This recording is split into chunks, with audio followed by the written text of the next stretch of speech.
Hey, what's up? I'm Wes and we're here at Hairstory Studio today, and we're going to be talking about seamless layers. So when I'm thinking about seamless layers and why you would want to add them in particular haircuts, well, one of the major things is this, is I'm here with Miss Kara today, and Kara has awesome hair, but if you notice, if I were to take a big section and layer this, we would be very, very thin at the ends. And so that's one of the things that you really, really want to think about whenever you're incorporating seamless layers into your work, is not just the layers themselves, but how it affects the rest of the overall haircut. For her, we need to make sure that we keep this level of density down here, but we want to create a little level of lift and a little bit of movement throughout. So I'm going to show you how to do that today. What I've done is I've sectioned it starting from where she actually parts her hair, and then I have transitioned into a center part. So that way I know kind of a good roadmap for me to start. And I'm following what she naturally does, which is what I want to base everything off of. But I like a good center part whenever I'm working in the back. So I'm working around, and I'm just starting. I'm working in my perimeter shape first, but I'm also wanting to think about how much hair I'm going to remove with the layering. So not all of this is going to fit in once I drop this down. So those are the things that you really want to think about, in particular because of the fact that I'm actually going to be dropping these sections just slightly longer than the previous, and I'll explain that why. So whenever I'm thinking about the perimeter length, what's really, really important to me is that I don't necessarily want everything to be super blunt. It doesn't mean that I don't want a straight, consistent line, and it doesn't mean that I don't want to remove any of the dead hair, but I'm thinking in terms of, what about the movement? I still want this to be soft. It's kind of basically, whenever I think about it a little bit, I'm thinking about, whenever I used to cut Barbie doll's hair, and it was very blunt at the ends. So I don't think anybody really likes a very choppy end. So I want to make sure that we're in a place in between where it's soft, strong, but looks like healthy hair, right? So the way that I'm achieving that is just by chipping into it at first. So I develop my line, then I'm pulling the hair out horizontally. I'm actually going in, and you notice that I'm not sliding this. I'm actually going in, and my thumb is notching a little bit of that hair out. Now what that does is that opens up just slightly, so I get a little bit of movement, so that when we create the seamless layers, there's a sense of fluidity throughout. So those are the things that I really, really like to think about whenever I'm doing someone with a little bit longer hair that wants it to look clean and healthy, but also just needs a little bit of movement throughout the hair. That is really, really, really important to me, because I don't like it when it's just like kind of like stiff looking at the bottom. That doesn't feel sexy, and it doesn't really feel very modern to me. And also the thing that is important to understand is that really, whenever you're thinking about like the lengths of hair, the longer the hair, the more linguid the hair is. All that means is this, is that it has room to move. When you go shorter, things become more stationary, right? So they kind of stay really relatively where they are. But in longer hair, she could flip it over here, she could flip it over here, a wind could move. And so I want this to look really natural all throughout. So what I'm doing now is I'm just dropping slightly below my previous. You can check. The reason why you want to drop slightly below is because if you don't, what you're really doing with your point cutting is you're actually cutting into your previous section. So this will just make sure that you're not going in and destroying all of that beautiful work that you just did.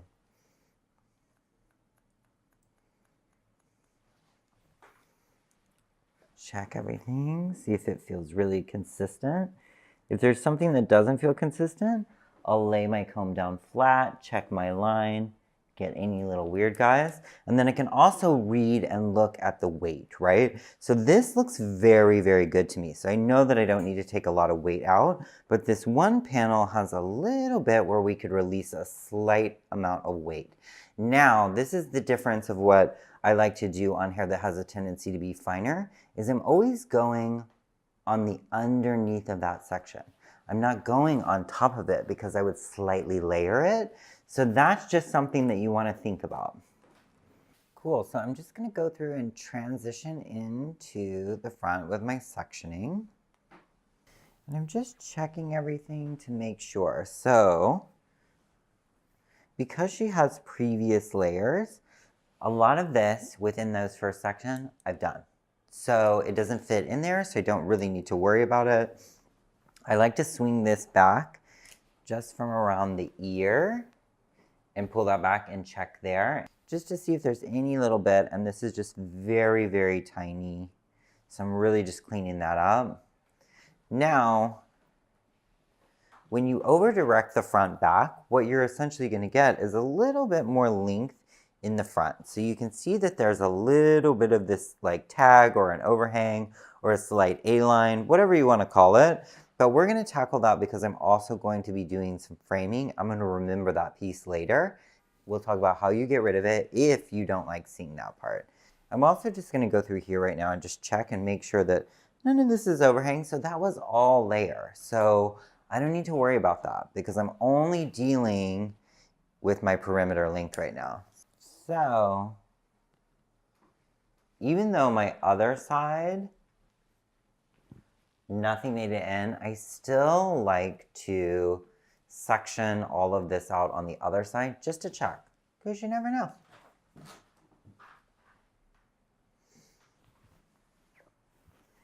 I'm just seeing if there's any overhang.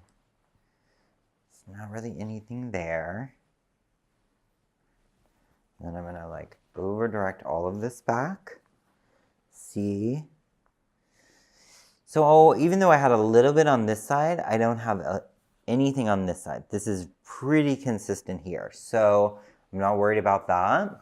And then I'm gonna grab this top section and see if anything really comes and affects my perimeter length. So my perimeter length is good. And you did notice that I like took larger sections. I always think about what I can handle. That's what's most important to me. It's not really necessarily for me, you know, just doing tiny little sections to do tiny little sections. If you love that, if that's the school you're from, then that's cool too. But for me, I'm from a camp where we're normally using a razor, so sections are always larger because I get more tension in my fingers from a wider section. But if the hair was thicker, I would compensate. Now, what we want to do is start our sectioning for where I'm going to place the framing in the front. So I'm just following this. This is where it naturally kind of likes to hug a little bit on her. And then up front is all this hair where I want to do my framing below. So I'm going to start this section here. And I'm thinking more of this, more around the cheekbone area. I'm giving it a little bit of a push up just so that I can make sure that the kind of the pop of the hair is covered. And then I'm working from shorter to longer because I want that to flow. So now I'm working within this panel where I'm going to do my framing. I'm tilting the head so that I can get everything nice and flat. So I'm grabbing this, and what I'm doing is I'm working more on the outside from the surface all the way down, because that creates a very fluid subtlety to it. If I were to cut it wider, it would cut this more out and away, and that might read like if I were gonna do like a kind of a mullety type vibe, that's what I would do. But for this, we just want to keep things a little bit softer, a little bit more nuanced. Now I'm looking at where I landed. That last point on the end of that becomes my beginning point for me to continue this down. And during this process, I'm grabbing all of this hair. This section here is where I'm going to match up to because that's where my overhang was. So I'm going to go through and do the same on this side. So I'm just looking where this kind of naturally flows. Getting these sections. I like to section, even though I'm working on this kind of bang section, if you will, in the front, I still like to section this part out. It just gives me a clean roadmap so I know exactly where I'm at all times. Then I'm looking, I'm kind of pushing this up again, seeing how much bounce I'll get. And then I'm working from shorter to longer. Bye. And once again, I'm tilting. This allows me to get where I need to be. And I'm working just slightly. It's a very lean framing. Grab my section that's behind the ear. Still tilting. Using my previous last section to connect those. Then what I'm going to do is I'm looking at this little guy, this little overhang, and that little guy can come on up. Me.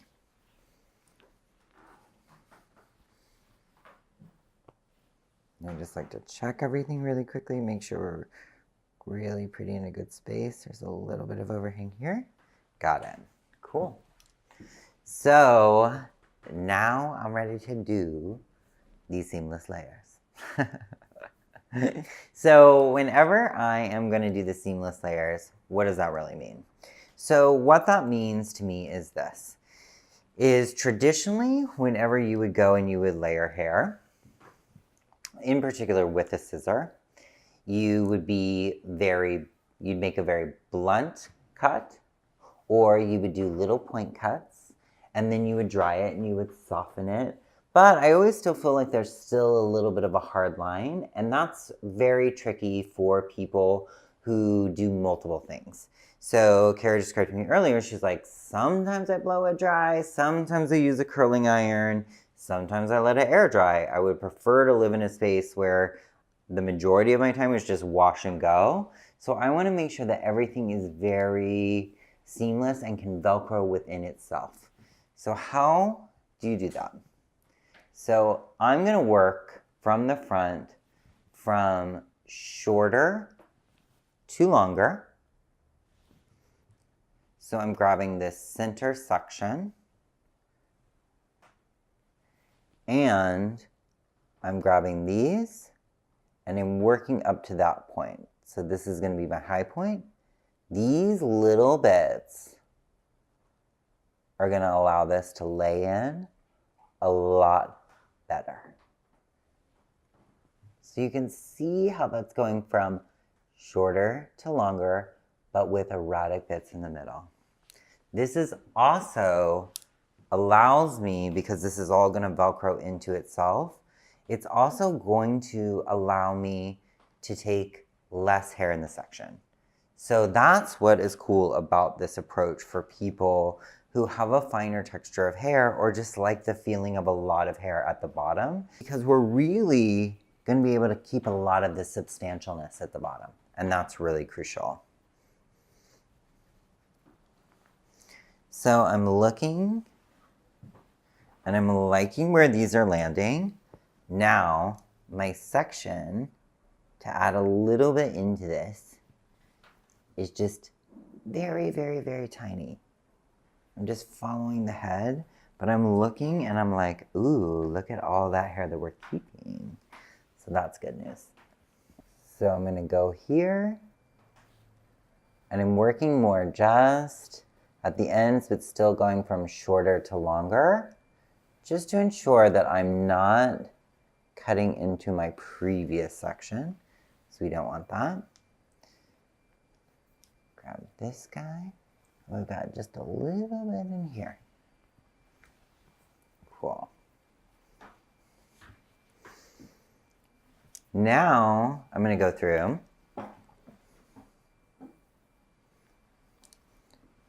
and I'm going to do the back. Some sections, the back on my left side. I'm going to over direct it up and into the center.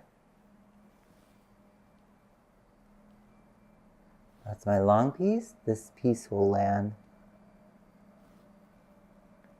a little bit in here. Here we go. And I occasionally shake it just to see. See how that line's starting to diffuse? You can already see that it's just starting to kind of melt in to the rest of the hair. It's kind of a tricks the eye. You don't know where it begins or where it ends. And that's what we're looking for. Now, I'm going to do my little back section to complete my layers here.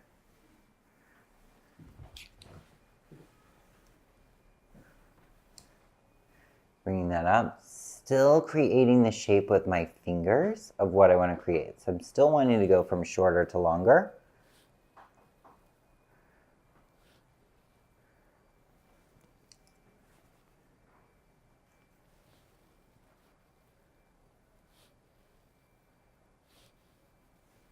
Boom.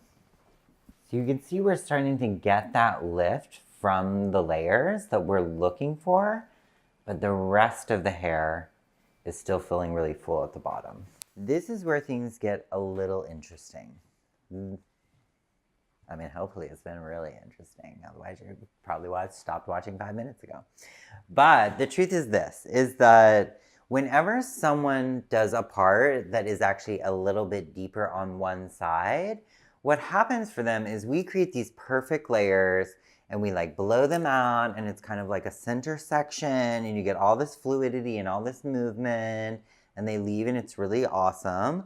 And then when they go home and they return back to their normal part, their normal state of being, if you will, then it suddenly looks like there's all these layers that are on this side and then there's just like a panel of nothingness on this side. So if you are ever wondering like why a client is suddenly like, okay, like I don't feel like there's a lot of movement on this side and they have a strong part going in one direction, that's why. So what we want to do is we want to look on this side and check where our layers kind of start. So they start in about this area.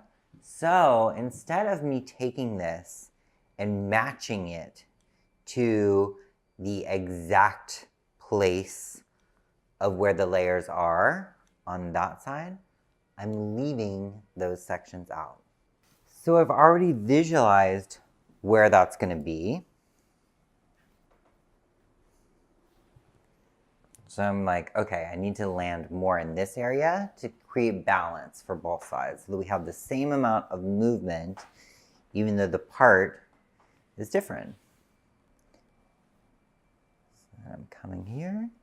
I'm still working from shorter to longer.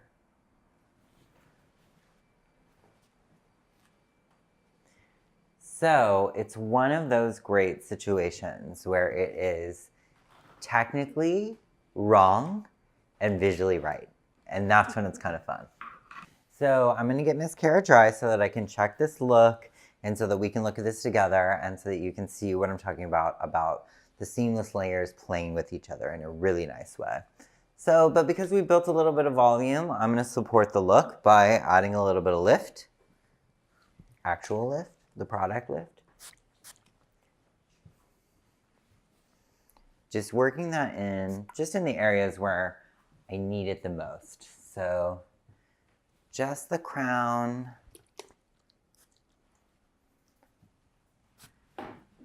And the two front sides. And because I am blow drying the hair, I just want to add a little bit of protection. So just a tiny little bit of the dress up. And I'm going to work that all throughout.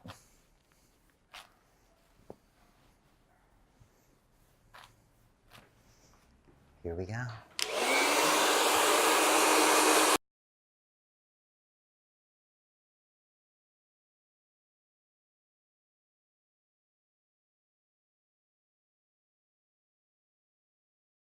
What I'm looking at now is like, how do you check a haircut like this, right? We're used to being so blunt with our scissors and then softening layers. But I just go through and I really just check all the little details. Like I'm looking for a couple things. Like, is there a little bit of like a little overhang that I might need to still work out? You know, nip that little piece.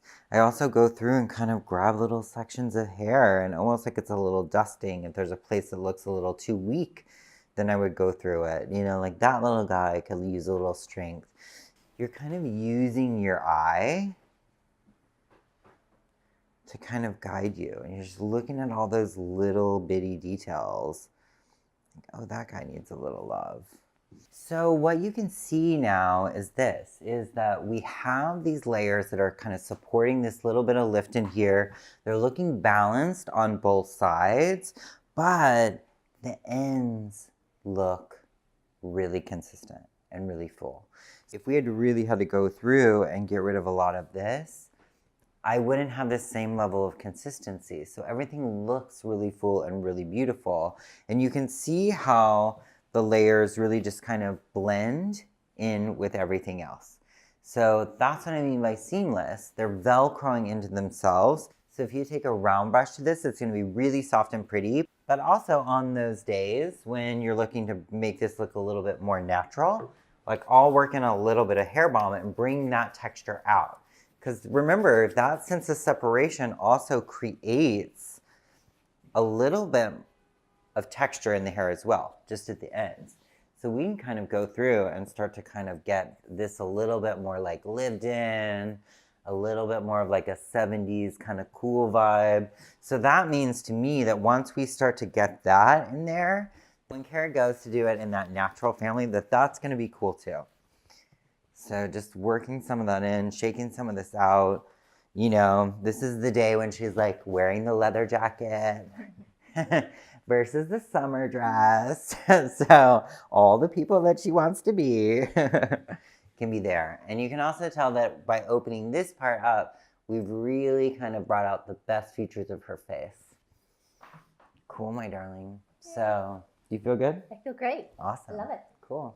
So thanks for hanging out with me today. And as always, if you have any questions or comments, you can just write below. And then just subscribe if you want to see more hair stories, my friend. Bye. See you next time.